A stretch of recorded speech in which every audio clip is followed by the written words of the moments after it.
Et dans cet épisode, je reçois Pierre-Emmanuel Branger, un entrepreneur consultant dans le marketing qui est spécialisé dans la vente pour les SaaS. Il a aussi lancé un podcast qui s'appelle System et que je vous invite évidemment à aller écouter juste après cet épisode. Après un lourd burn-out, il a beaucoup travaillé sur son hygiène de vie et il nous partage plein de tips pour améliorer notre système personnel. On se retrouve à la fin de l'épisode. Bon visionnage!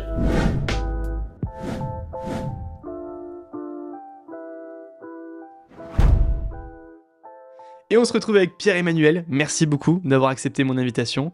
Est-ce que tu peux te présenter en quelques mots comme tu te présenterais à ta famille, à tes amis ? Merci de m'avoir invité déjà. Carrément, alors ça peut partir dans tous les sens, mais donc je m'appelle Pierre-Emmanuel, sans surprise. Récemment, j'ai créé un podcast qui s'appelle System, et je pense que c'est plutôt pour ça que j'ai acquis de la visibilité, on va dire. Mais sinon, en fait, mon métier, c'est d'être commercial. Et j'aime bien dire commercial, parce qu'en fait, justement, tu as l'image du Jean-Michel vendeur de fenêtres. Mais en fait, tu vois, c'est une vision du commercial rénové, nouvelle, dans des environnements de haute performance. C'est là où j'ai vécu et évolué dans les 5 à 10 dernières années. Tu vois, dans des boîtes comme Spendesk, Mojo, des gros scale-up qui ont grossi fort, vite. Et c'est ce que je kiffe, les environnements en forte croissance. Ok, très bien. On va y revenir dans la deuxième partie du podcast pour vraiment détailler tout ça. Je pense que tu as plein de choses à dire. On va parler du podcast, évidemment, de la partie commerciale, sales, du coup, et tu pars bientôt à Montréal et tout. Donc, nous expliquer un peu ton choix de vie à travers ça. Mais si on revient quelques années en arrière sur ton parcours, est-ce que tu peux nous dire qui était Pierre-Emmanuel au collège, au lycée ?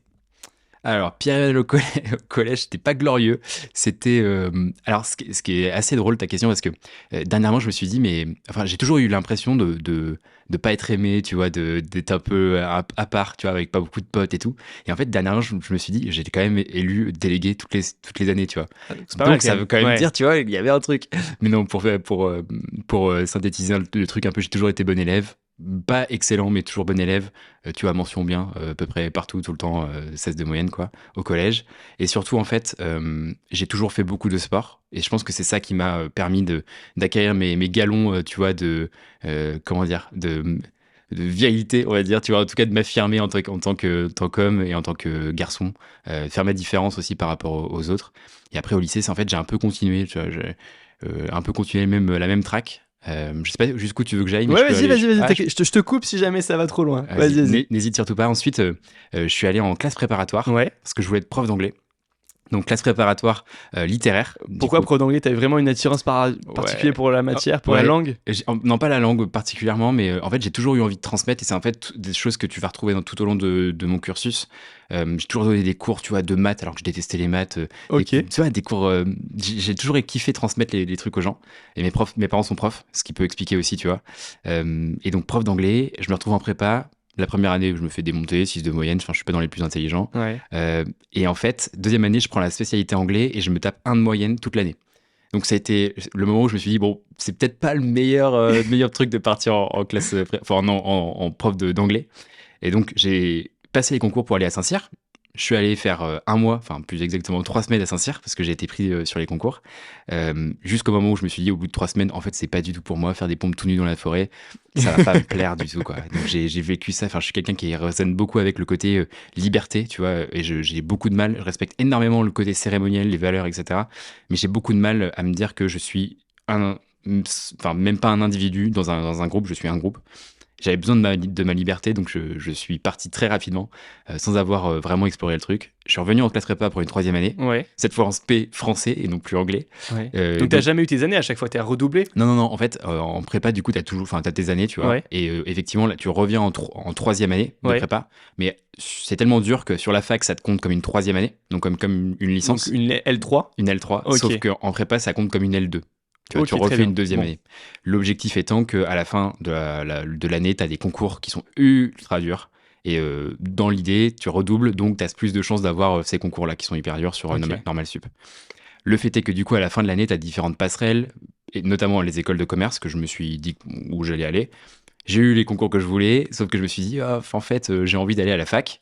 J'ai fait un master de littérature, du coup, parce que je voulais être prof de français cette fois. Et en fait, à la fin de la première année de classe prépa, de fac, je me suis dit, en fait, ça va pas du tout me plaire, faire de la recherche dans une tour d'ivoire, pas pour moi du tout. Et donc, j'ai passé encore à nouveau les concours d'école de commerce, et cette fois, je suis allé en école de commerce. À Grenoble. Et là, ça fait exactement à Grenoble, à Gênes. Ouais. Et là, ça fait des chocs à pic, j'ai kiffé. J'ai kiffé ce que j'apprenais et tu vois, j'ai eu de la chance de tomber sur les bonnes personnes en stage, des super mentors qui m'ont un peu, tu vois, c'est comme si j'avais vécu toute ma vie avec des angles morts. Et là, d'un coup, hop, il y a des nouvelles connexions neuronales. Je me suis dit, incroyable, en fait, il y a ça qui existe, ça me fait kiffer, tu vois. Ouais, et tu t'es laissé l'opportunité en plus de les saisir pour le coup. Et c'est intéressant parce qu'on a 60% des auditeurs qui nous écoutent qui ont entre 18 et 25 ans et qui, je pense, se posent beaucoup de questions sur leur avenir.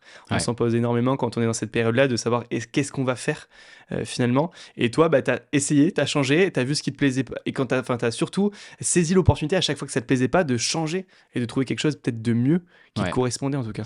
Ouais, en gros, j'ai jamais su ce que je voulais faire. D'ailleurs, aujourd'hui, je sais toujours pas. C'est ça qui est assez marrant. C'est vrai ? C'est que je sais ce que je veux pas faire. Ouais. Et ça fait toute la diff, tu vois. Et en fait, à chaque fois que je m'ennuie, je me barre.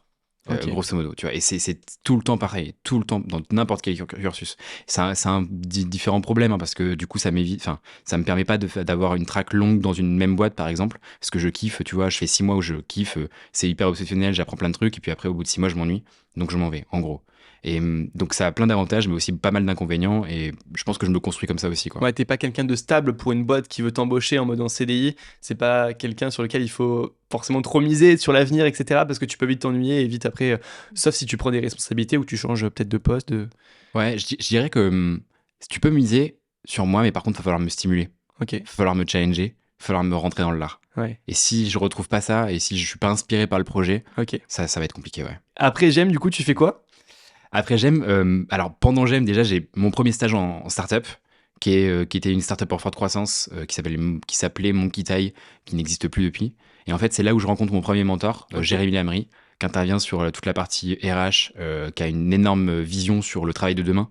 Et en fait, ça m'inspire de ouf. Et je me suis fait, pour le coup, bien démonter pendant mon stage. Et là, je me suis dit, OK, là, il faut que je monte, enfin, il faut que je muscle le jeu en termes de productivité, efficacité, process, etc. J'étais grosso modo son bras droit. On appellerait ça Chief of Staff aujourd'hui, je pense. Et ensuite, du coup, deuxième alternance que j'ai pas du tout kiffé, pour le coup, pendant 1 an. Et ensuite, j'ai rejoint Margot sur un poste de commercial. Et encore une fois, tu vois, genre, j'avais une pote qui était dans cette boîte. C'est une ESN un peu premium, un peu quali. Ouais. Et l'objectif, c'était de rejoindre cette boîte-là sans vraiment comprendre le job. Je me suis dit, bon, je dois trouver un CDI, tu vois, un peu à l'ancienne. Mes parents me disaient, bon, t'as fini tes études, maintenant, faut y aller, quoi. Et je trouve ce job. Et pendant 1 an, pareil, tu vois, j'ai kiffé. Et au bout d'1 an, je me suis un peu ennuyé. Il y avait encore des milliards de trucs à faire. Mais pour autant, je pense que j'avais fait un peu le tour, en tout cas de mon point de vue. Et tu vois, maintenant, avec le recul, je me dis, il y a toujours cet effet Dunning-Kruger. Je sais pas si tu vois de quoi je parle, mais en gros, tu sais, c'est quand t'es au karaté, donc je fais beaucoup de karaté. En gros, quand t'as ta ceinture noire, t'as l'impression d'avoir tout vu et que t'es un boss, tu vois. Et en fait, ce qu'on dit, c'est ceinture noire, t'as rien vu. Et en fait, 10e dan, tu repasses ceinture blanche. Et donc, métaphoriquement, ça veut dire que t'es au démarrage.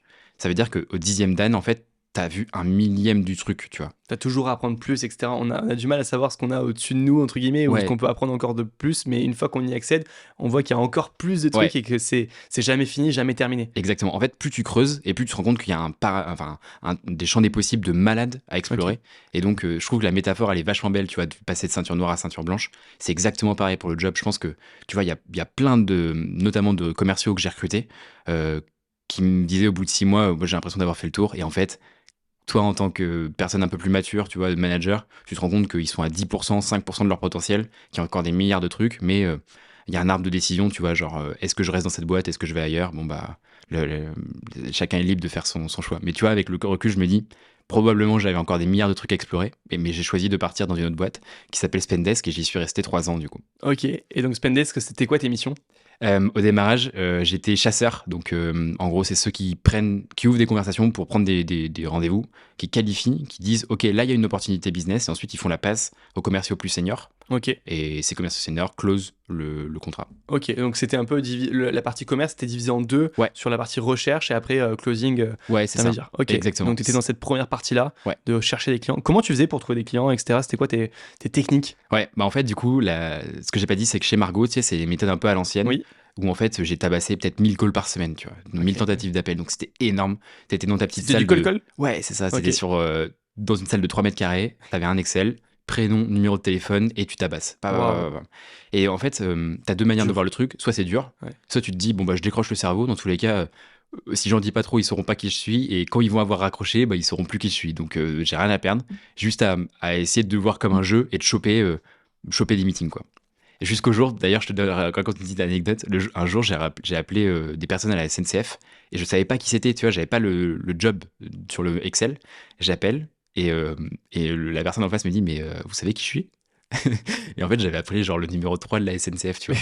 Et tellement j'avais pas d'appréhension, tu vois, genre j'étais en mode, bon bah, tu vois, j'appelle, y a pas de j'ai rien à perdre. Exactement. Tout à gagner en fait finalement et Exactement. c'est mon job et ok. Donc t'as passé cette barrière-là de l'appel où c'est vrai que c'est difficile, honnêtement, quand t'as pas commencé à être un peu commercial dans cette relationnelle, on a cette barrière-là, un peu peur de déranger, un peu peur de vendre, etc. Et donc t'as passé complètement cette barrière-là chez Margot. Ouais. Et chez Spendesk, du coup, c'est beaucoup plus simple. En fait, chez Spendesk, je suis arrivé dans une équipe qui était en train de se construire sur la partie commerciale. Donc, j'avais, en anglais, on dirait un unfair advantage. Tu vois, j'avais déjà fait 1 an de à la fois chasse, closing, parce que chez Margot, j'étais full stack, donc c'est-à-dire que je faisais tout.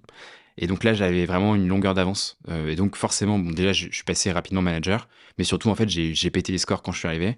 Pour la simple et bonne raison que je savais déjà faire, tu vois. Et donc, j'avais pas d'apprentissage à faire à ce niveau-là, à part comment vendre un produit, mais qui était beaucoup plus facile que vendre du service, a priori.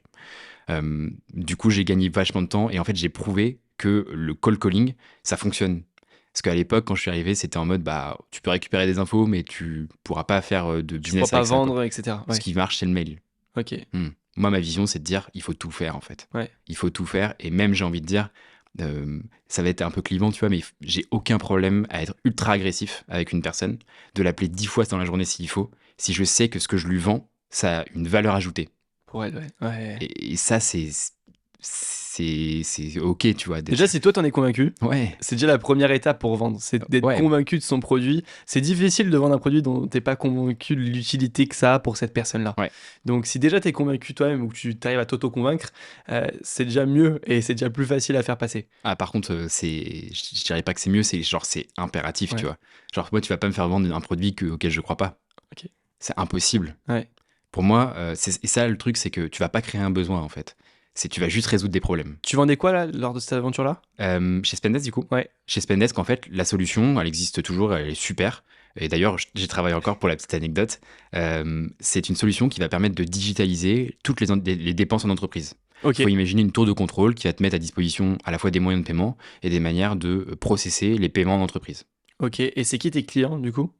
Les personnes à qui je parle, ça va être des directeurs financiers essentiellement, et après les clients, ça va être des boîtes entre 50 et 500 personnes, quoi, en majorité. En dessous, c'est pas intéressant, c'est intéressant, mais je pense qu'il y a des solutions qui sont peut-être un peu moins robustes, un peu moins costauds, qui sont plus adaptées, on va dire. C'est un niveau de technique qui est assez important quand même. Il y a des accès à des budgets qui sont mis à jour en temps réel, la manière de processer les paiements avec des circuits de validation qui sont quand même assez avancés pour une première phase d'entreprise, on va dire. Et tu travailles encore pour eux, du coup ? Ouais.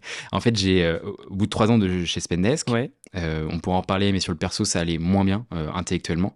J'ai fait 1 an dans une boîte qui s'appelle Mojo. Mojo, qui faisait quoi, du coup ? Mojo qui fait... alors, si je te le résume, du coup, c'est de l'intelligence artificielle pour analyser les calls et améliorer la performance commerciale des équipes. Grosso modo, t'enregistres le call, t'as un transcript. Ce transcript va te donner des suggestions t'aurais dû dire tel ou tel truc à un moment donné.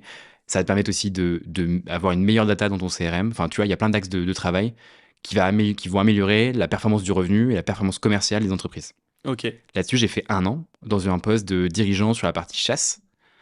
Et au bout d'1 an, je suis revenu chez Spendesk parce que j'avais ce goût pour le terrain, tu vois, et j'avais le sentiment de ne pas avoir assez exploré ce côté opérationnel. J'en avais marre aussi un petit peu de manager des gens. Ça faisait beaucoup de temps que je manageais des gens. Et en fait, je me suis dit, ok, bon, là, j'ai 1 an où j'ai envie de revenir sur le terrain, de faire la bagarre, tu vois, clairement. Ouais. Donc, t'étais parti en bon terme, finalement. Ouais, j'étais parti en super terme. Et encore une fois, aujourd'hui, c'est la meilleure expérience que j'ai jamais eue. Mojo comme Spendesk, d'ailleurs. Même Margot, hein, enfin, j'ai vraiment kiffé. Et j'ai toujours mis...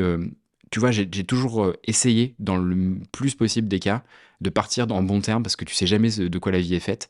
Et le fait est que ça me donne raison parce que le marché de la start-up notamment, mais en tout cas le marché entrepreneurial français est très réduit en fait et tout le monde se connaît. Donc t'as aucun intérêt à partir en mauvais terme. Ok.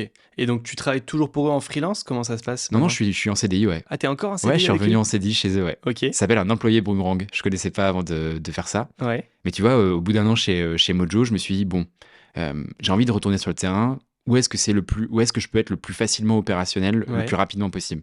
Spendesk, c'est un super produit auquel je crois de ouf.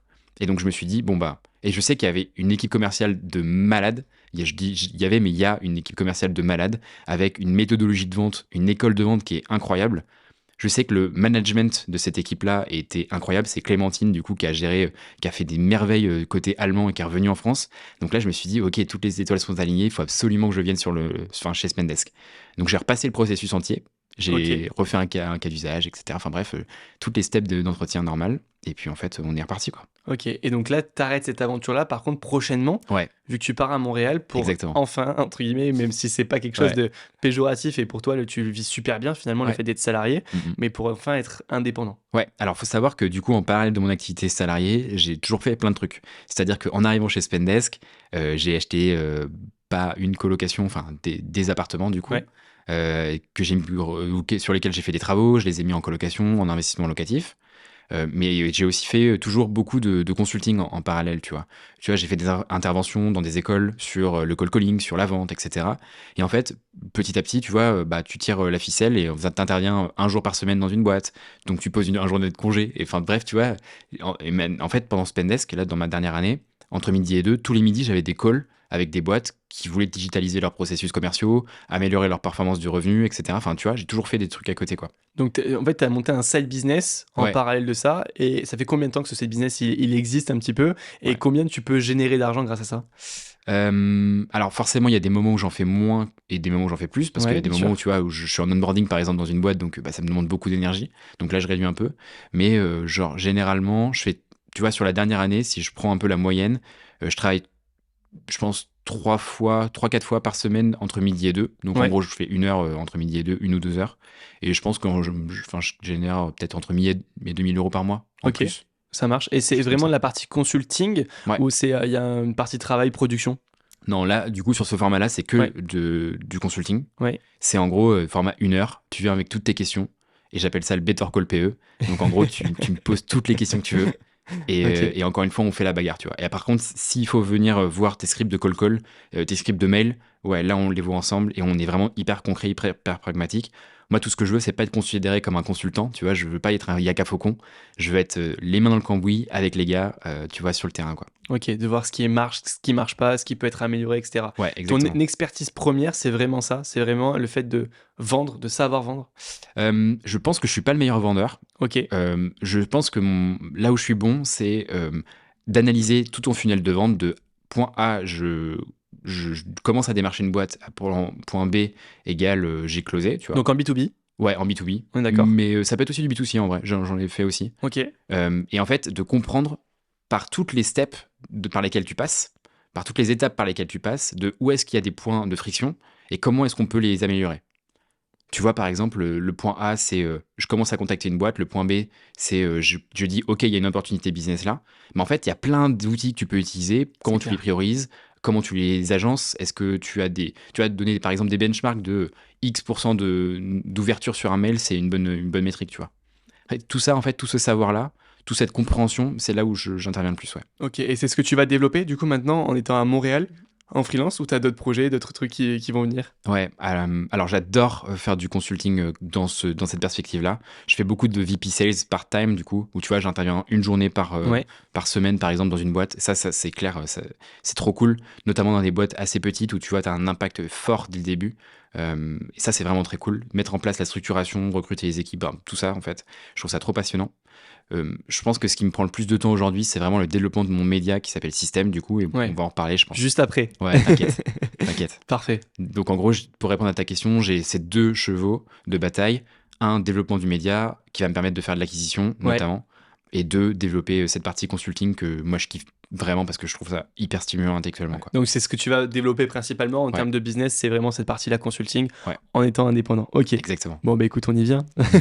Sur le podcast Système que tu as lancé il y a quelques mois maintenant, je te laisse pitcher un petit peu le podcast. Comment tu l'as lancé, pourquoi et qu'est-ce que ça t'apporte aujourd'hui? Ouais, je suis en train de me dire que je fais plein d'anglicismes, mais en gros, ce que j'allais dire, c'est que ma pain, donc ma problématique, c'est je me sens hyper seul dans mon contexte.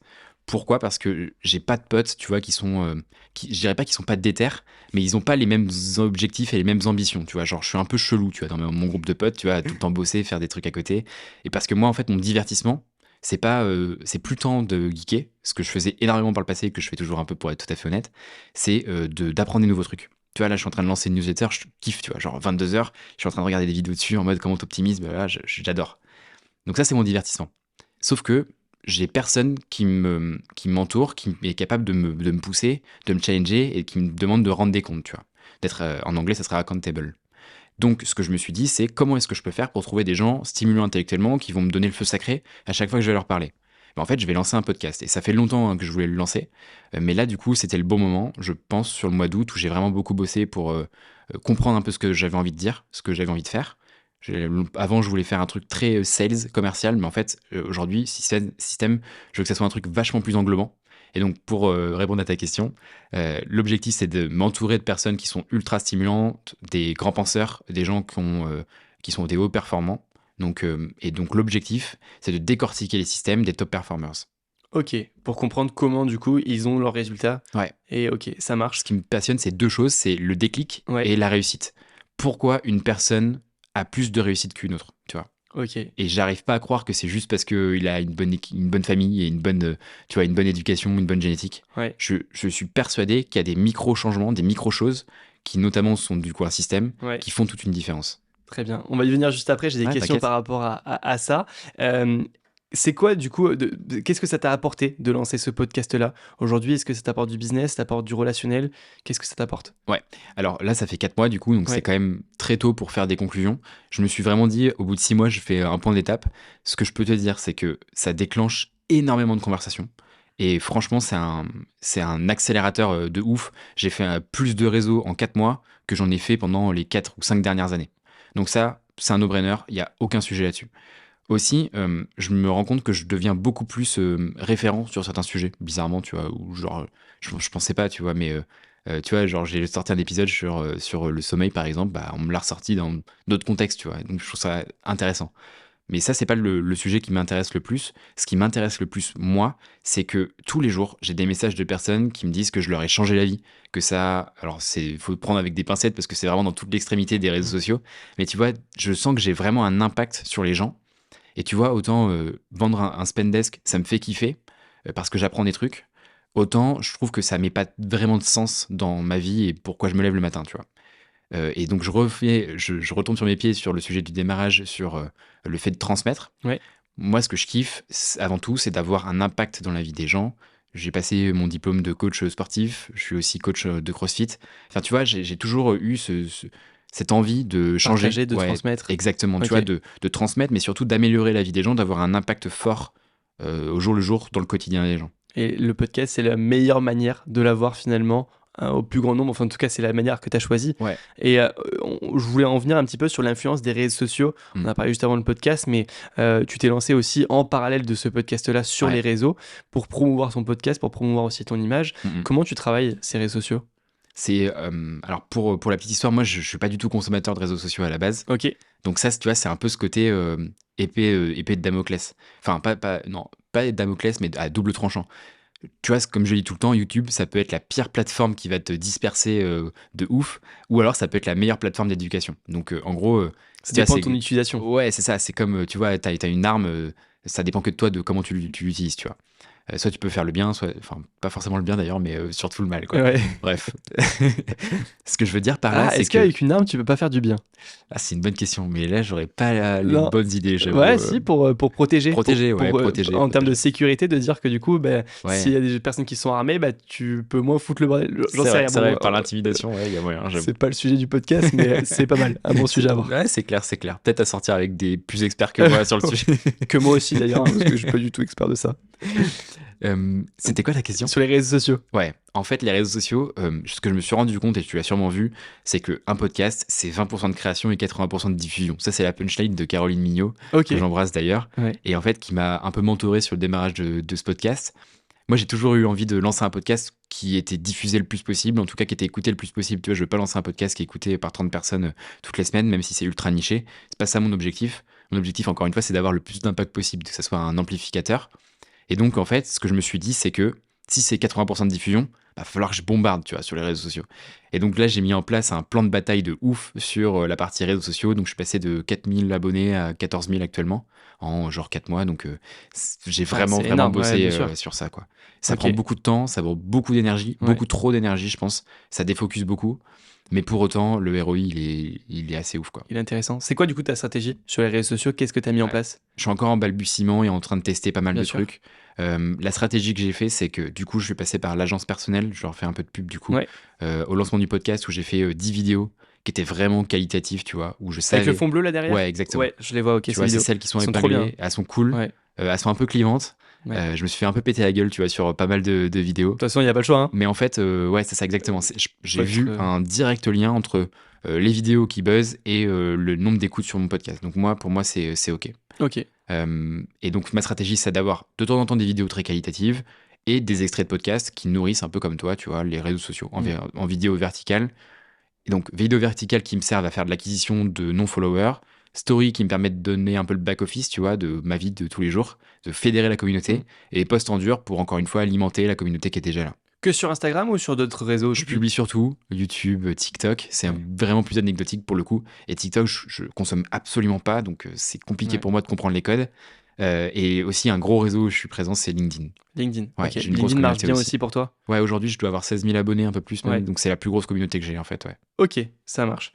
T'as pas mal de tips, de conseils. Ton podcast, il est axé sur ça. Ouais. Je voulais en avoir 2-3 de ce que tu as pu avoir déjà comme retour des personnes que tu as invitées, de comment tu as déconstruit leur système et quels sont les biais cognitifs que tu as chez différentes personnes qui font que tu comprends leur réussite. Ouais, bah c'est marrant, je suis en train de préparer un truc sur le résumé justement des 20 premiers épisodes. Ok. Donc ça va me permettre de bosser en même temps sur ça. Vas-y.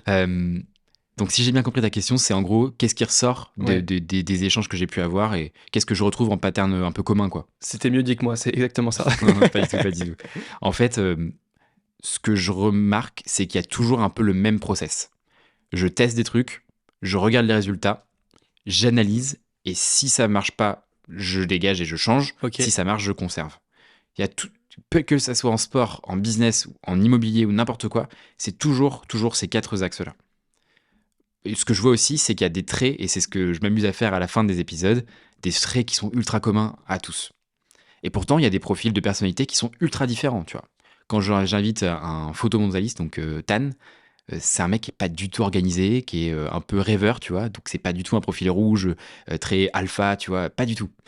Pourtant, il est passé de 5 000 à 200 000 abonnés sur Instagram en genre 2 semaines, tu vois. Ouais, c'est clair, avec des vidéos qui moi j'adore son contenu, quoi. Je kiffe ce qu'il fait. Il est excellent, tu vois. Il a vraiment sa zone de génie. Et puis il fait tout le temps pareil. Exactement. Ouais. Et il est excellent. Et à côté de ça, tu as d'autres profils, comme Timothée, par exemple, que j'ai reçu au tout début du podcast, qui, lui, est plutôt très rouge, tu vois. Très entrepreneur, il va acquérir plein de maisons, plein d'appartements, il va mettre en place des choses. Timothée Moirou ? Ouais, exactement, okay, exactement. Et là, tu vois, tu sens le mec qui a plein de taf en même temps, qui va mettre en place des plans d'action, tu vois, très dans l'exécution, quoi. Donc, des profils ultra différents. Pourtant, il y a quand même des choses qui sont très communes à tous ces types de profils. Il y a généralement l'éducation des parents, qui généralement est assez stricte, ou en tout cas qui donne des règles du jeu qui sont très claires. On sait ce qu'on a le droit ou pas le droit de faire. Ça, c'est dans 100% des cas. Il y a... alors, c'était plus nuancé, enfin, c'était plus radical avant, mais c'est plus nuancé maintenant. Mais il y a quand même une haine de la défaite, une haine viscérale du fait de perdre. À la fois parce qu'ils ont peur, mais aussi surtout parce qu'ils détestent. Ils détestent ça. Ouais, ok. Et quitte à tricher, quitte à mettre en place des stratagèmes qui ne sont pas éthiques pour ne pas perdre. Il y en a très peu qui aiment gagner. Ok. Et ce que je peux remarquer aussi, c'est un troisième point, je pense, c'est ils sont tous passionnés. Ouais, de toute façon, ça honnêtement, les trois, je suis assez d'accord, etc. Je l'ai moins ressenti, les deux premiers, parce que je me suis moins posé la question peut-être. Mais je suis d'accord avec toi, quand tu es passionné par quelque chose, tu le fais quand même de manière beaucoup plus naturelle, beaucoup plus facilement. Exactement. Et t'arrives, parce que dans tout ce que tu fais, il y a des périodes qui sont très très pénibles, très ennuyeuses, etc. Et ces périodes-là, tu les passes beaucoup plus facilement si tu es passionné et tu sais exactement ce vers quoi tu vas, quoi. Exactement. Et peut-être, du coup, ça me fait penser à un dernier point, c'est que tous, ils n'ont pas envie tous les jours de faire les trucs. Ouais. Tu vois, genre, il y a des jours, enfin, même la plupart du temps, ils n'ont pas envie, quoi. Et c'est OK. Par exemple, si tu dois faire une session d'1 heure de course, bah, ils n'ont pas envie de le faire. Et ça, c'est comme toi et moi. Et du coup, je trouve que c'est hyper rassurant, en fait. Parce que ça veut dire que c'est des humains, quoi. Tu vois, c'est pas des gens surdoués, quoi. Tu vois, genre, ils sont pas, c'est pas des robots, quoi. Donc tous, ils ont 1 heure de course à faire, par exemple. Et en fait, ce qu'ils vont faire, c'est qu'ils vont pas envisager l'heure de course en tant que telle. Ils vont se dire, ok, bon, j'ai peut-être pas fait 1 heure, je vais faire 200 mètres. Et puis en fait, une fois qu'ils sont sur le place, comme ils sont souvent très compétiteurs, et ben, ils vont faire 1 kilomètre. Et puis ils vont faire 3 kilomètres. Et en fait, ils vont toujours plus, tout le temps faire l'heure de course. Okay. Parce qu'une fois que tu es dedans, en fait, c'est des gens qui sont très résilients et qui n'ont pas peur du travail, tu vois. Ils sont très endurants dans l'effort. Donc le sujet, c'est comment est-ce qu'ils sont capables de se mettre dedans. Et c'est souvent par des petits stratagèmes de « Allez, je vais faire que 100 mètres. Allez, que je vais faire que 10 burpees, tu vois. » Mais une fois qu'ils sont dedans, après, c'est terminé. C'est lancé. Ouais. Ok. T'as beaucoup de conseils aussi en productivité que tu partages dans ton podcast. C'est quoi un petit peu Est-ce que t'as des routines? Est-ce que c'est quoi ta morning routine? Faut pas me demander ça, j'en ai plein. Allez, écoute, vas-y. J'ai été un gros geek de la productivité et à tout mesurer, mais je le fais encore pas mal aujourd'hui. T'as ton temps d'écran sur ton téléphone, t'as des limites. Ouais, carrément. Et encore là, tu vois, j'ai plus le Whoop. C'est un bracelet connecté qui te permet d'analyser ta santé. Ok. Je l'ai enlevé pour me sentir un peu plus libre, tu vois, justement. Parce que tu vois, le pendant de ça, c'est qu'est-ce que t'en fais, toutes ces datas. C'est quoi les limites aussi de ça, quoi. Exactement. Donc j'étais très geek de productivité. En fait, moi, je suis un gros feignant. Ok. Tu vois, bizarrement. Ouais. Mais c'est souvent franchement, il y en a pas mal. Hein. Moi, je sais que je suis aussi extrêmement feignant. Okay. Mais du coup, tu vas à l'essentiel sur tout ce que tu fais. Ouais, exactement. Je trouve. En fait, le truc, c'est très drôle parce que moi, je me trouve feignant, mais d'un autre côté, j'arrête pas de bosser. Ouais. Et si quelqu'un une personne tierce me regarde, elle dirait que t'es pas feignant. J'arrête pas de bosser, quoi. Donc, c'est même ma meuf, tu vois, tout à l'heure, elle me disait, t'arrêtes pas de bosser, enfin, stop, quoi. Alors que moi, je me trouve feignant. Mais pourquoi je suis feignant? C'est que je suis feignant dans les trucs que j'ai pas envie de faire, tu vois. Et donc, soit je vais les procrastiner, soit je vais pas les faire, soit, en fait, les trucs que je dois faire plus de 2 fois, je vais les automatiser. Tu vois, par exemple, sur mon ordinateur, j'ai plein de raccourcis clavier en mode si je tape 2.add, ça va me taper mon adresse postale. Okay. Si je tape M0, ça va me sortir mon mail. Si je tape 2.pe, ça va me sortir Pierre-Emmanuel. Okay. Parce que j'ai la flemme, tu vois, de passer du temps à écrire ça alors que je pourrais ne pas le faire. Donc il y a plein de trucs que j'ai mis en place, évidemment. Je peux tout détailler si tu veux, mais ça prend un petit moment. On prend le temps qu'il faut. Hein. Et ben, chers auditeurs, asseyez-vous confortablement. Prenez votre petite tasse de café ou de thé. Alors, j'ai testé plein de trucs parce qu'en fait, pour contexte, j'ai fait un burn-out en sortant de Spendes, du coup. Ok. Diagnostiqué médicalement. Et donc, pendant 1 an, j'étais un peu en rémission, tu vois. Il se fait que l'aventure chez Mojo m'a pas stimulé intellectuellement. J'ai fait à l'issue une dépression, elle aussi diagnostiquée. Et en fait, cette phase-là, si j'en parle, c'est pour aussi, tu vois, un peu dénouer les langues là-dessus. Si j'en parle, c'est que ça m'a permis de tester plein de choses sur la chimie de mon cerveau, sur les habitudes que je devais mettre en place, sur plein de choses. Ok. Donc, sur cette phase-là, ce que j'ai fait, c'est que déjà, j'ai arrêté l'alcool. Moi j'ai un profil un peu chaussé aux moines, tu vois, pardon mais c'est trop bon. C'est-à-dire je te donne la main, il y a tout le bras qui part, quoi. Et je peux pas manger juste un carré de chocolat, tu vois. Okay. Et maintenant je le sais. Il y a plein de gens sur les réseaux sociaux justement qui m'ont dit ouais mais c'est parce que t'as pas appris à modérer. Moi j'y crois pas à ça, j'y crois pas à la modération. Je suis pas fait pour être modéré, c'est pas grave, tu vois, genre je me vis très bien avec. C'est beaucoup plus facile de dire non à l'alcool que de dire juste un verre. Parce que juste un verre, il va se transformer en danser sur la table à 2h du mat en chantant le Connemara, tu vois. Donc ça, c'est Et le lendemain, surtout la gueule de bois où t'es fatigué, t'as mal à la tête. Ouais. Et en fait, Pas c'était ça productif. mon gros problème, c'est que le lendemain, c'était horrible. La gueule de bois, enfin moi j'avais des mots très très durs, tu vois, où je voulais me foutre en l'air et tout. Et ça, tu vois, moralement, c'était pas possible. Donc je me suis dit, ok, j'arrête l'alcool. Et en fait là, genre c'est comme si j'avais ouvert la boîte de Pandore. J'ai retrouvé une clarté intellectuelle de ouf. Et j'ai pas repris depuis. Tu vois, je dis pas que j'ai pas rebu un verre. Hein, C'est combien de temps que t'as... ça fait, je pense, je le traque ça aussi. Du coup, ça doit Ouais. faire 430 ou 450 jours, un truc comme ça. Ok, donc 1 an et demi à peu près. Ouais, Un an et demi. exactement, c'est ça. Ah, je suis dans le même cas que toi, c'est-à-dire que, Énorme. alors, un peu différent, mais de septembre à juin, je Ouais. bois pas d'alcool. Donc pour la productivité, exactement pour ça, et parce que je suis pas non plus un fan de tout ça. Ouais. Par contre, juillet, août, quand je vais être avec des potes, franchement, je vais profiter. Ouais. Et du coup, comme je tiens beaucoup moins l'alcool maintenant, vu que j'ai pas d'entraînement et que c'est Bah ouais. ton corps qui est beaucoup moins habitué, mais au bout de 2 verres, bah, ça suffit pour passer une bonne soirée entre Trop cool. guillemets et pour être cool. Et le lendemain, t'as pas mal à la tête comme un fou d'avoir beaucoup trop bu, surtout l'alcool fort, etc. quoi. Ouais, c'est ça. Tu vois, moi, je suis très fêtard de base. J'ai le côté Dark PE qui peut ressortir à tout moment. Tu vois, il est toujours en train de. Dark Pierre. Dark PE, ouais, Dark Pierre Emmanuel. J'ai pas fait le rapprochement, excuse-moi. T'inquiète. Et du coup, je sais qu'il peut sortir à tout moment. Tu vois, Ouais. genre, il est là en train de guetter. Dès qu'il y a une petite faille, hop là, il sort. Ouais. Mais le problème, c'est que, tu vois, j'ai du mal à me modérer, encore une fois. Et genre, si je sors le samedi soir, j'en ai jusqu'au mercredi, tu vois, où genre, je suis pas net. Ah ouais. Donc, relou, quoi. Ouais. Et en fait, c'est ce que je dis, c'est si j'avais pas arrêté l'alcool, j'aurais pu lancer le podcast, par exemple, parce que je dis pas que j'étais en gueule de bois tous les week-ends, et vous allez me prendre pour un alcoolique, tu vois, c'est pas Non. le cas du tout, parce que j'ai toujours fait énormément de sport, j'avais toujours une mode de vie ultra sain et tout. Mais je sais que ce rapport à l'alcool, plus que l'alcool en lui-même, était compliqué pour moi, tu Il vois. était pas genre. sain. Non, c'est vraiment c'est pas que je buvais énormément, c'est juste que moi, je me sentais pas bien de boire. Donc ça a été vraiment le gros game changer pour moi. Et après, j'ai mis en place plein de trucs. Tu vois, je me suis tapé les vidéos de Andrew Huberman sur la dopamine, la sérotonine, etc. J'ai essayé de tout comprendre un peu, la chimie de mon cerveau. Et donc, j'ai commencé à méditer 10 minutes, pas plus, tu vois. Et des fois, c'était 5 minutes. C'est déjà long, 10 minutes. Hein. Ouais, c'est pas mal déjà. Mais tu vois, mais des fois, c'était 2 minutes, tu vois. Et en fait, Ouais. c'est toujours ça, se dire, qu'est-ce que tu peux mettre en place le plus durable possible, que tu peux faire toute ta vie, tous les jours. Ok. D'ailleurs j'ai créé j'ai fait un épisode sur le SAD, le système antidépression que j'ai mis en place.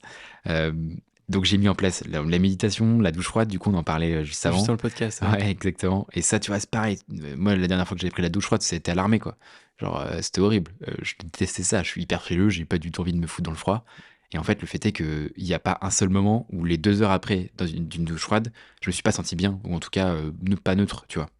Donc, bah, Ça a des effets psychologiques sur toi, ça a des effets sur ta santé, la douche froide, ça a quoi comme effet? En fait, je sais pas si c'est placebo ou pas, Ouais. mais ouais, je pense que déjà, niveau chimique, il y a un truc qui se passe au niveau du cerveau. Je sais pas si c'est de la sécrétion de la dopamine ou de sérotonine ou autre. Enfin, je suis pas médecin, mais je sais qu'il se passe des trucs. Ok.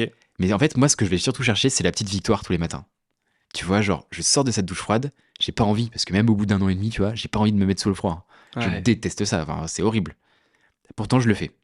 Et même quand je me dis, tu sais, je commence par du chaud pour me mouiller, et ensuite, direct, je passe en froid. Et souvent, je me dis, ah, c'est pas mal quand même, je suis bien dans le chaud, là. Et c'est le moment où je me dis, hey, oh, ça va pas ou quoi? Tu fais quoi, là? Allez, mets le froid. Je mets le froid, je prends ma douche, et ça dure pas très longtemps, pour être tout à fait honnête. Ouais. Mais pour autant, tu vois, à la fin, je me suis dit, ok, c'est ok. J'ai fait, je suis fier de moi, j'ai réussi ma petite bataille, tu vois. Je sais pas comment ça se passerait si je le réussissais pas, par contre, tu vois. Est-ce que je culpabiliserais ou pas? Je sais pas. Ouais, et du coup, comme tu penses à ça, de potentiellement culpabiliser, bah, ça te force à le faire. Ouais, ça je sais qu'il y a plus d'intérêt, Alors, tu vois. ok. En maths, ça serait le symbole supérieur à, tu vois. Genre, le fait d'en prendre une, c'est supérieur à tout ce que potentiellement je pourrais ressentir si je le prenais pas, quoi. T'as arrêté l'alcool, tu prends des douches froides. Est-ce que t'as d'autres routines que la méditation? T'en as parlé aussi. T'as d'autres routines que tu fais au quotidien? Ouais, alors dernièrement, j'ai acheté des luminettes. C'est un truc un peu gadget. Des luminettes? Ouais, je sais pas si c'est placebo ou pas, je pense pas. En fait, ça permet de mettre de la lumière et que ça mime la lumière du soleil dans tes yeux. Il fait un temps pourri à Paris. Ok. Donc, en fait, t'as pas vraiment de lumière du soleil. Ouais, nous, dans le sud de la France, on n'a pas besoin. Franchement, il y a du soleil Quel toute l'année. seigneur. quel plaisir. Bah, ma femme est de Toulon. Donc, Ok. tu vois, je vois bien le sujet. Ouais. Effectivement, je kifferais vivre dans un environnement où il fait plus de soleil. Alors, à Montréal, je suis pas sûr que ce soit le meilleur bail, mais bon. Non, ok. C'est comme de la luminothérapie? Ouais, C'est quoi, ouais, c'est- c'est ça, exactement. Ça se met en fait la lumière directement dans les yeux, donc Ouais. tu peux faire autre chose à côté, tu vois. Et ça, le fait est que j'ai l'impression que ça marche bien. Je me suis mis aussi à courir en même temps, et donc ça me permettait d'être vachement plus à l'extérieur. Et ça me permettait aussi, et ça c'est, je pense, le dernier point qui est vraiment un game changer, d'être dans du silence. C'est souvent intégré à la méditation, mais tu vois, moi j'habite rue de la Roquette, il y a tout le temps des klaxons, des nique ta mère, tu vois, des trucs comme ça. Donc même à 4h du mat, je peux pas dormir sans boule caisse, c'est impossible. Bah, à Donc, Paris, j'ai l'impression c'est le premier truc qu'on a acheté. Enfin, moi que j'ai acheté du coup il y a C'est quelques terrible. jours là. C'est terrible. Il y a du bruit de partout à Ouais, Paris, t'es quoi. tout le temps surstimulé, sursollicité, et il fait tout le temps du bruit en fait. Si bien que quand je rentre chez mes parents dans la campagne profonde à côté de La Rochelle, je suis reposé, et surtout j'ai un gros coup de barre, tu vois, parce que je me dis, il y a pas de bruit là, c'est bizarre, tu vois. Contre-coup, ouais. Ouais, exactement, gros Ok. contre-coup. Du coup, ouais, ce moment de silence, il est incroyable. Ok. D'autres ou pas? Il y en a plein en vrai. Là, tu vois, dernièrement, c'est pareil, tu vois, je travaille sous des formes Ouais. Docker en 3 mois, et du coup, je teste pendant 3 mois une habitude. Et là, du coup, j'ai rencontré quelqu'un, d'ailleurs, qui était très lumineux en termes intellectuels, très smart, Caroline Jurado, je sais pas si tu la connais. Je crois Qui que oui. Elle fait la crypto, non? Ouais, exactement, Ouais. qui fait le crypto de Caro, qui est vraiment. Ouais, la newsletter qui marche très très bien. Ouais, elle est incroyable, et la fille est super, super smart. Ok. Et en fait, ce qu'elle fait, c'est qu'elle écrit des pages le matin.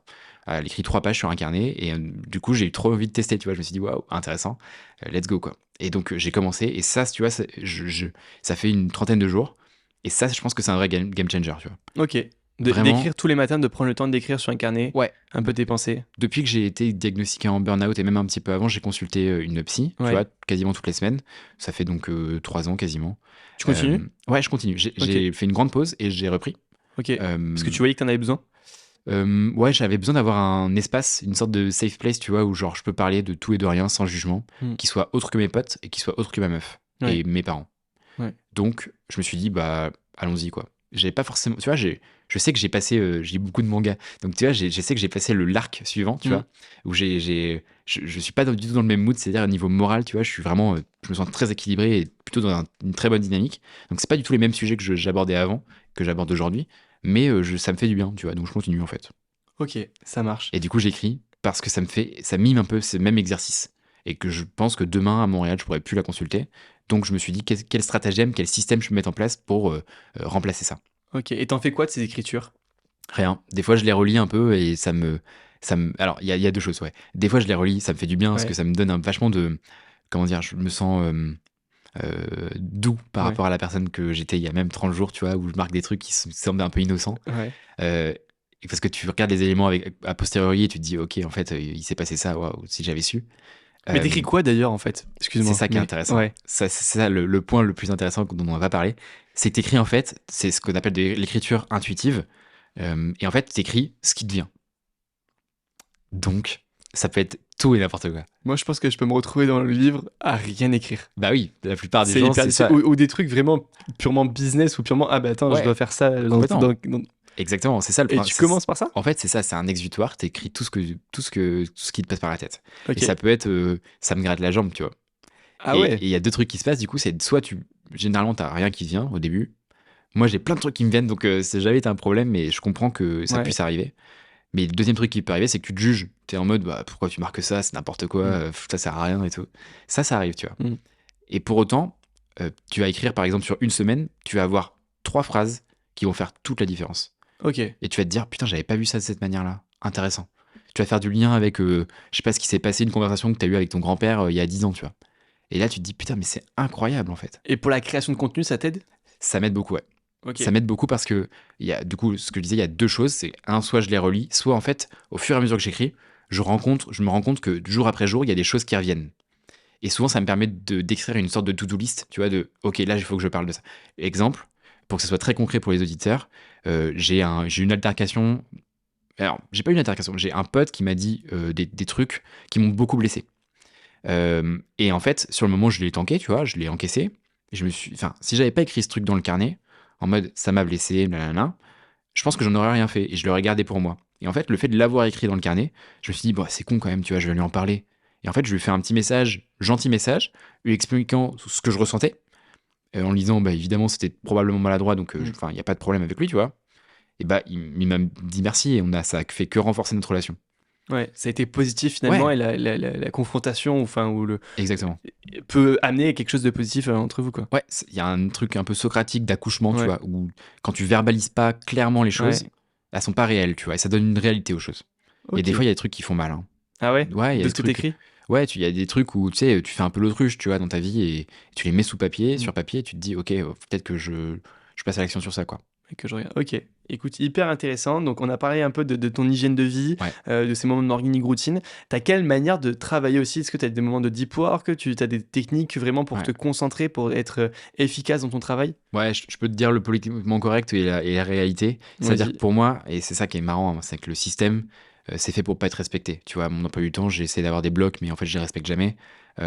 Pareil, j'ai une to-do list qui est priorisée, classée, etc. J'ai d'ailleurs fait un épisode là-dessus, proprement parler, et c'est très dur de la respecter.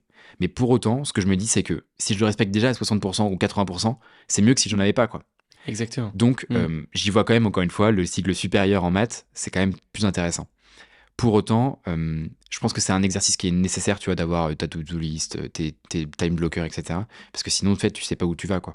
Ce que je trouve très difficile dans ma situation personnelle aujourd'hui, ça a été pas le cas par le passé, c'est qu'aujourd'hui, j'ai 4 tafs en même temps, tu vois. Ouais. Et ça, c'est dur, tu vois. Là, je dois staffer mes colocs, où il y a 3 chambres vacantes sur 6. J'ai une mission de consulting que j'ai commencé qui fait du 2 jours par semaine. J'ai quand même mon taf salarié qui est en 5 jours semaine, donc déjà là, tu vois qu'il y a un problème. Ouais. Et en plus de ça, j'ai le podcast à gérer, tu vois. Donc autant te dire qu'en fait, je bosse le week-end, le soir, etc., quoi. C'est ça le Tu sujet. bosses tout le temps, tu bosses Ouais, en c'est ça. constant. Et Ok. donc là, tu vois, j'ai vraiment un sujet de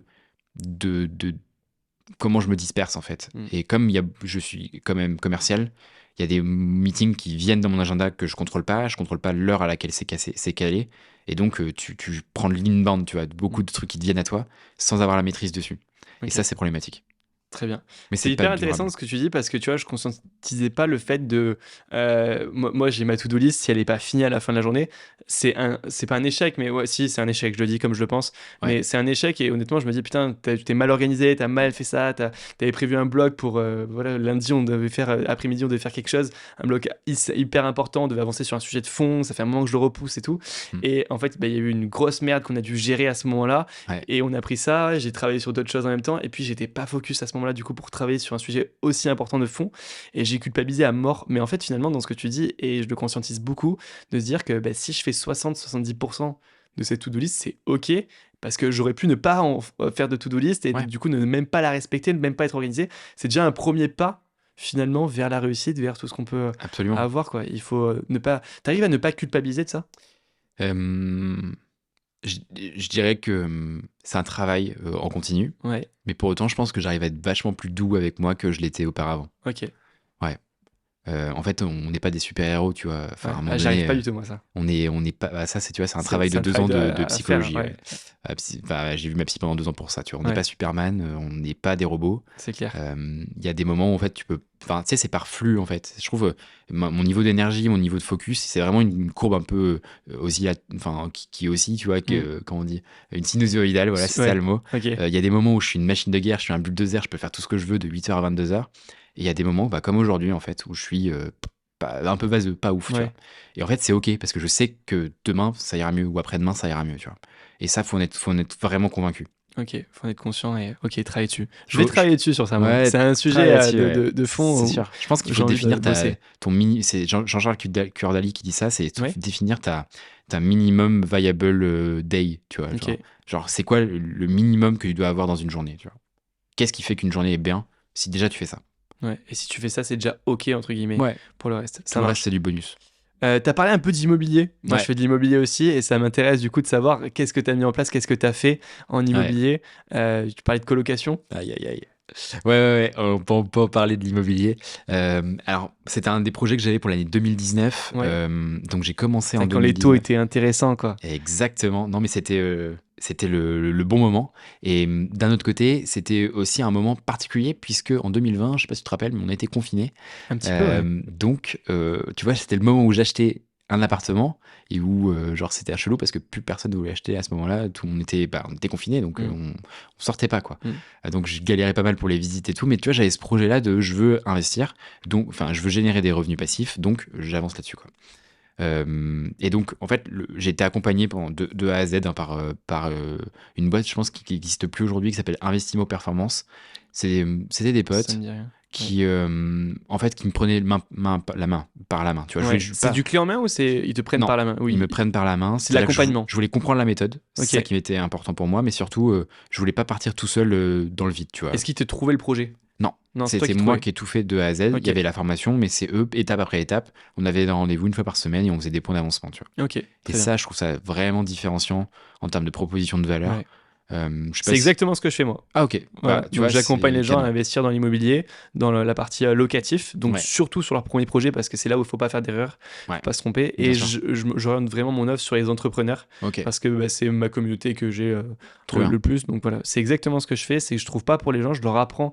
On dit soit tu pêches pour les gens, soit tu leur apprends à pêcher. C'est exactement ça. Moi qui exactement. Tu vois, il y a des boîtes, bon, pas les citer comme Mastéos, etc. qui sont assez sexy, tu vois, quand t'as pas le temps et tout. Mais pour autant, ton rendement. Mastéos, ils sont un peu moins sexy en ce moment. J'ai pas du tout suivi, pour être honnête. Ils ont totalement. Terminé. Enfin, terminé. Ils sont en train de revendre. Je pense qu'ils vont revendre pour peut-être 20 fois moins que ce qu'ils ont levé. Donc les investisseurs vont perdre beaucoup d'argent. Ils ont des retards sur les travaux. Enfin, bref, moi, j'ai un avis un peu clivant sur Mastéos. Les auditeurs le savent. Je vais pas en répéter sur ça. Mais pour le coup, il y a de très bonnes boîtes de clés en main. Bivouac. C'était plein, franchement, sur ça.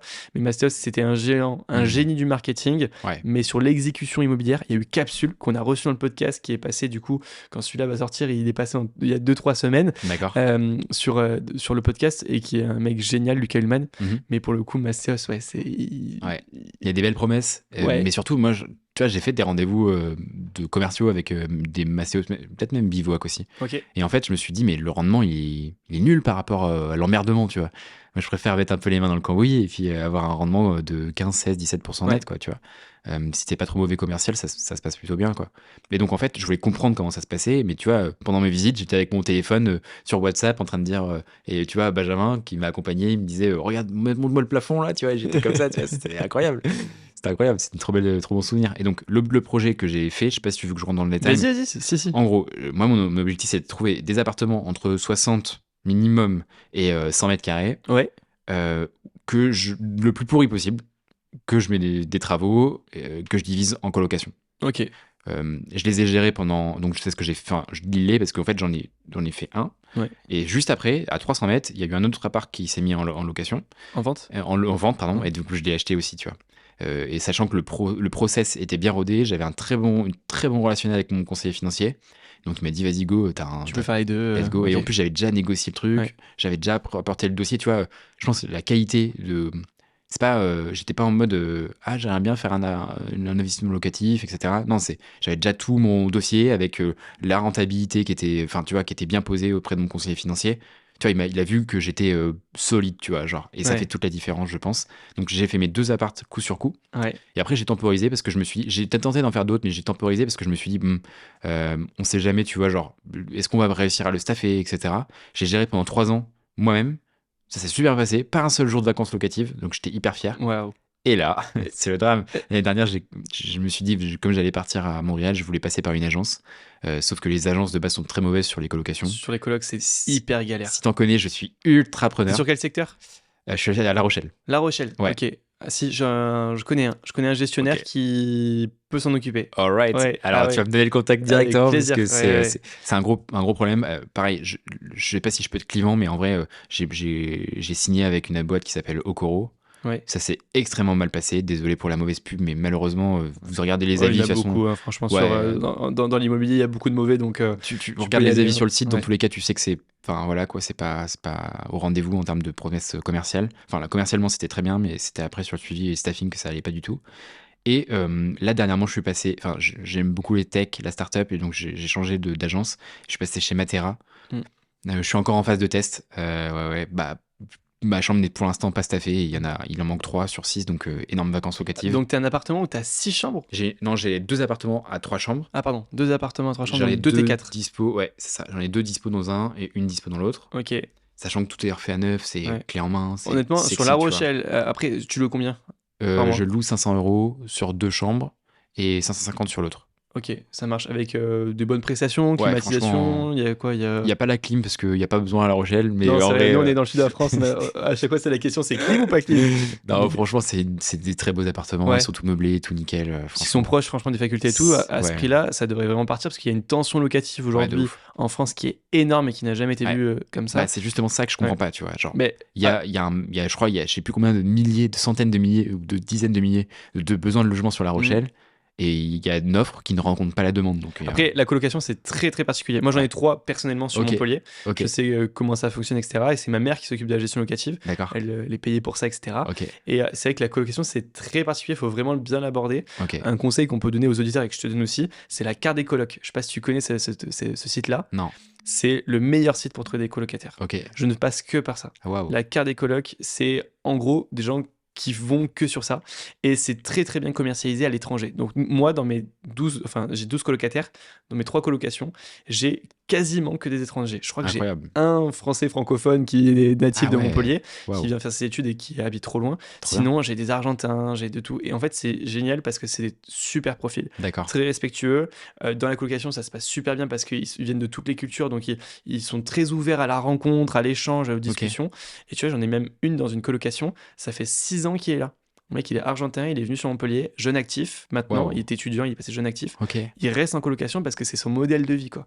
c'est ouf. Il est vraiment kiffé. Donc, la carte des colocs. La carte des colocs. Après, ça demande du coup de t'en occuper de toi Ouais. ou d'avoir une personne de confiance sur La Rochelle qui est. Enfin, moi, ce que je fais du coup, c'est que c'est les colocataires eux-mêmes qui s'intègrent. D'accord. C'est-à-dire que Ouais, c'est ça, c'est ce que je faisais aussi. moi, ouais. je choisis le profil. Enfin, ma mère Ouais. choisit le profil. Ouais. On envoie les messages sur la carte des colocs. Ouais. On fait un call avec eux. Du Mhm. moment que financièrement le dossier est validé, Mhm. eh ben, on les fait se rencontrer entre eux parce qu'il faut que le matching se passe bien. Et c'est les colocataires actuels qui choisissent leur coloc. Donc, en plus, si jamais ça se passe mal, on leur dit, mais les gars, vous êtes choisis. Donc, tant pis, c'est vous qui décidez, quoi. Je vous ai pas imposé une personne. Ouais. À partir du moment, ils n'ont pas le droit de refuser toutes les personnes, évidemment, mais Ouais. à partir du moment où ils en ont refusé 2, etc., la troisième, c'est obligatoirement celle-là. Mais à chaque fois, ça se passe très bien dès la première personne. Ah, c'est ouf. Parce qu'en fait, déjà, ils voient l'approche de dire, OK, on va sélectionner et tout, c'est bien, il nous fait confiance, on va trouver quelqu'un. Et dans l'appel qu'ils ont ensemble, pour avoir participé à certains, Ouais. ils font vraiment l'effort de se dire, on est entre nous, il faut que ça se passe, il faut que ça matche. Comment on va faire pour trouver le point d'entente pour que ça fonctionne? Trop bien. Et il y a très peu de turnover, du coup. Ouais. Et avec la tension qu'il y a à Montpellier, La Rochelle est aussi une grande ville étudiante, mais les locataires maintenant gardent leur appartement même l'été Ah, c'est ouf. pour ne pas partir et pour pas en fait perdre leur place, quoi. Ah ouais, incroyable. Ça, c'est cool. C'est cool, effectivement. Voilà. C'est C'est un un petit tips Ouais. que au moins tu auras eu. Trop bien. Mais par contre, c'est vrai que ça demande de s'en occuper un peu Ouais. et d'être sur la carte des colocs qui est gratuite ou très peu chère Ouais. et où tu envoies des messages du coup. C'est ça aussi que je voulais dire en retour, un peu Ouais. en retour d'expérience sur la coloc, enfin sur même l'investissement Immobilier, locatif. C'est que c'est pas vraiment passif en fait. Hein. C'est même pas passif du tout, quoi. Enfin, Pas tu du vois, tout. genre, C'est un il y a mensonge. du taf, quoi. Être rentier sous les cocotiers, c'est un Non, mensonge. Ça Et n'existe puis, pas, ça. non, c'est pas vrai. Tu te Mais crées ça- une activité secondaire, tu te crées Ouais. un side business, mais comme tout side business, c'est comme le consulting, ça prend du temps. Ouais. L'immobilier, ça prend du temps. Mm. C'est Beaucoup de franchement tracas, l'effet de levier le plus intéressant qu'il y a, Ouais. tout business confondu, peut-être, mais par contre, ça prend du temps. Mm. On peut prendre le moins de temps possible quand on fait bien les choses, etc. Mais ça prend du temps. Il faut Ouais. arrêter de vendre le fait de dire Ouais, c'est non, ça prend pas de temps, vous pouvez. clair. Ouais, faut taffer. Hein. Exactement. Mais écoute, super. Un très très bon podcast avec toi. Merci Pierre-Emmanuel. Merci à toi. J'ai 2 dernières questions Vas-y, fonce, t'inquiète. à te poser. La première, alors tu en as donné plein de conseils, etc. Mais est-ce Ouais. que tu as un conseil qui t'a impacté toi dans ta vie d'entrepreneur?